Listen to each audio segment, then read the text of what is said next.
What happens when a handful of men wield more power than entire nations? What if the fate of an entire economy rested on their shoulders alone? In 1907, America teetered on the brink of financial ruin. Panic swept through the streets. Banks failed, businesses crumbled, and families lost their life savings. The stock market plummeted. Trust evaporated. In the chaos, one man stood tall: J.P. Morgan. Morgan was the savior of Wall Street. When disaster struck, he stepped in like a titan, rallying the powerful to stem the tide of collapse. He brokered deals, restored order, and saved the day. But as the dust settled, a chilling realization set in. The entire system was fragile. It was too reliant on one man's will. What if Morgan had faltered? What if he had simply said, "No"? This was a crisis that called for a radical solution. Behind the facade of the bustling streets, a clandestine meeting was brewing. 7 men, titans of industry and finance, representing a staggering 1/6 of the world's wealth, were about to embark on a secretive journey, a train ride, shrouded in secrecy. One that would change the course of American financial history forever. Now let's go back in time. The 1907 financial panic was not just a fluke. It was a symptom of a deeper ailment. The American economy was evolving, yet its financial systems were stuck in a bygone era. Banks operated independently, fighting for survival, with no safety net to catch them when they stumbled. There was no centralized authority, and each time crisis loomed, it was J.P. Morgan who had to step in.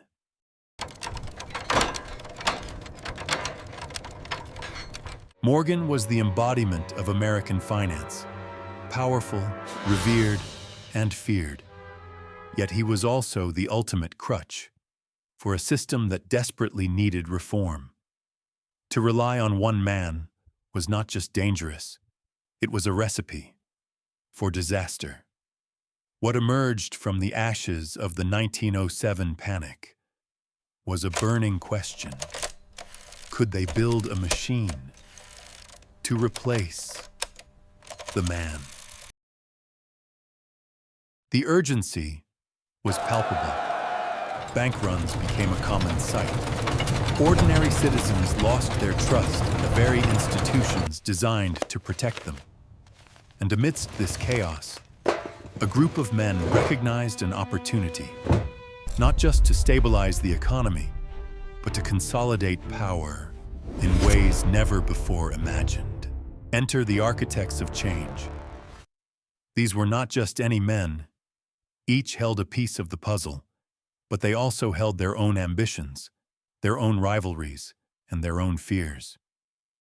They had one common enemy: uncertainty, and the solution lay in creating a centralized banking authority, an institution that would act as a stabilizing force.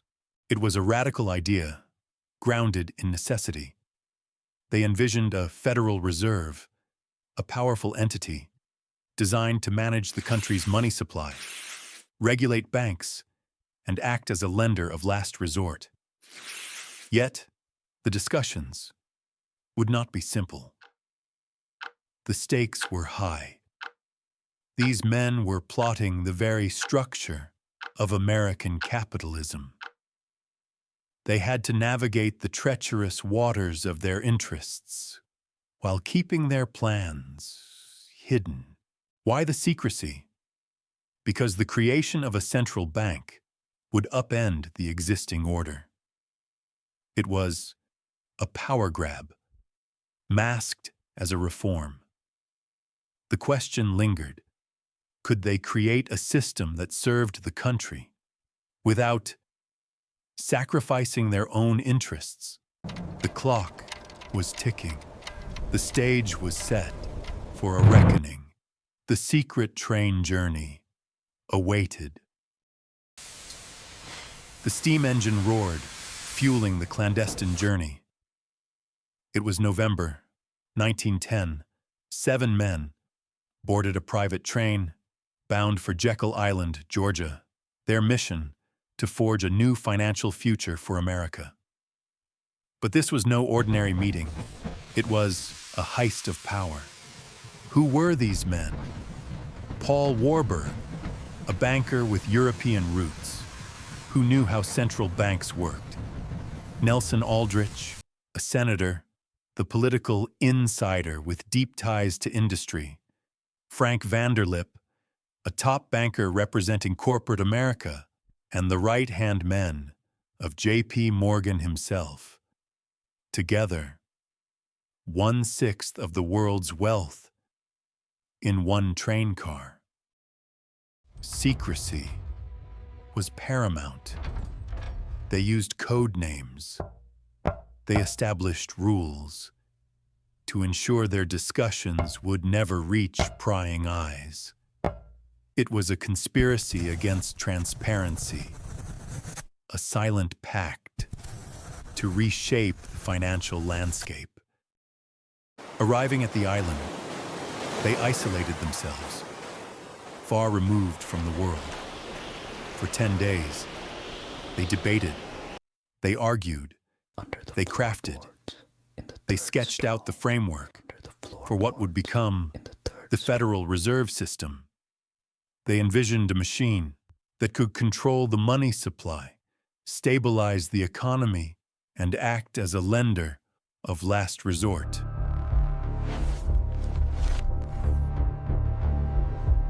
After days of relentless discussion, they emerged. Their plan was ready. A finely tuned mechanism designed to operate without the caprice of a single man. But it was more than just a financial system. It was a gambit for control. When the Federal Reserve Act finally passed in 1913, just days before Christmas, when Congress was nearly empty, it was cloaked in the language of reform. It promised stability, but it also birthed a new era of financial power, concentrated in the hands of a few. J.P. Morgan had been sidelined. The man was replaced by a machine. Now, let's fast forward to today. You might ask, what does this have to do with me? The answer lies in every dollar you spend, every mortgage you take on, and every time inflation eats away at your paycheck. The Federal Reserve is the architect of our financial system. It controls interest rates, manages inflation, and responds to economic crises. When the Fed raises rates, your mortgage payments rise. Your credit card becomes more expensive. The cost of living spikes. The same concentration of wealth and influence that fueled the Jekyll Island meeting persists. The legacy of Jekyll Island isn't merely about the birth of a bank.